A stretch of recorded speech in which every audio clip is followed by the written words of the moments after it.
Action.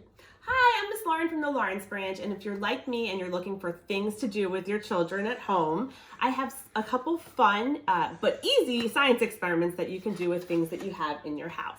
I'm joined today by my youngest son, Nicholas, who's going to help me out. So let's get started. Our first experiment uses Skittles. So if you have Skittles or any other type of coated candy in your house, this is perfect. So what you're going to do is get a plate. You want it to be white so you can see what's happening. We're going to do some color mixing. You're just going to put Skittles all around in any color order that you'd like. I'm not going to put all of them down because I know my kids are going to want to eat some of them. No, not yet. Now we also are going to take some warm water, and what Nicholas is going to do is slowly pour it right into the middle there. Good job. Keep going. You just want to get all the candy coated. We're going to set this up. It takes a couple minutes to get going. Perfect. All right, we're going to set that aside and we'll check on it a little bit later. Our next experiment that I'm going to show you is called shaving cream rain clouds. So what you're going to need is a clear container, any type of cup that's clear. Shaving cream, of course, and then what I have over here is some dyed blue water. Now we're using a pipette from one of his little science kits. You can also use a spoon or anything like that. So what we're gonna do is first make the clouds. So let me get our shaving cream out. Ready? We're just gonna coat the top of the water with our clouds. And this is our rain. So we have our clouds. Underneath here is going to be our air. Now we're going to add our rain. So what Nicholas is going to do is just slowly pipette it in. And as you can see, as the clouds get very saturated with water, it starts to rain underneath. Keep going. Oh, I just saw some.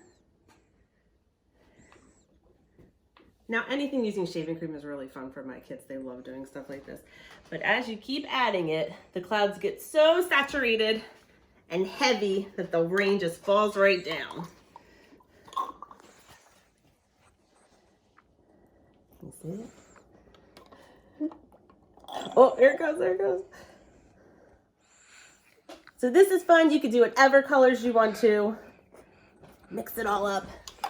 Our last experiment is one of my favorites, baking soda and vinegar. I do this almost every little scientist class that I have, just because it's easy, it's cheap, and it has a really fun, exciting reaction. Yeah, so, this is my favorite. My kids could play all day just mixing baking soda vinegar and food coloring. But what I'm going to do is show you a fun kind of surprise. Oh goodness.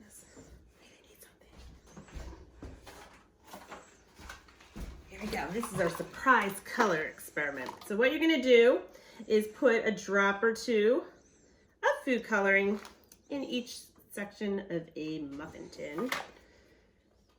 You have your glass, you're ready? Your goggles on. We are going to add our baking soda right on top to cover it up so our kiddos have no idea what color is inside there. I know what color is in. Ready? We're going to add our vinegar. Go right ahead. You can also use a spoon to kind of mix it up. Go ahead. As you can see, this one can get messy, so we're using a baking sheet just to keep everything in. That looks so cool. Do you want to mix that? Ready. Now, if you are like me, and you're running low on your vinegar, you can use any type of acid in the kitchen. So lemon juice, even a lemon would work, limes, anything citrus is acidy, so that works. So when we're doing our acid, which is our vinegar, plus our base, which is our baking soda, it makes a chemical reaction that produces gas, which is the bubbles. So again, this is a really fun one. Just make sure you have things protected. And now before I leave you, let's take a look at our skill experiment because it's looking really cool. Each one separates out, as you can see. The water is dissolving the sugar and the food dye on the coating of each of the Skittles, which diffuses it in the water. It looks really awesome. So, thank you so much for joining me, and I will see you next time. Bye!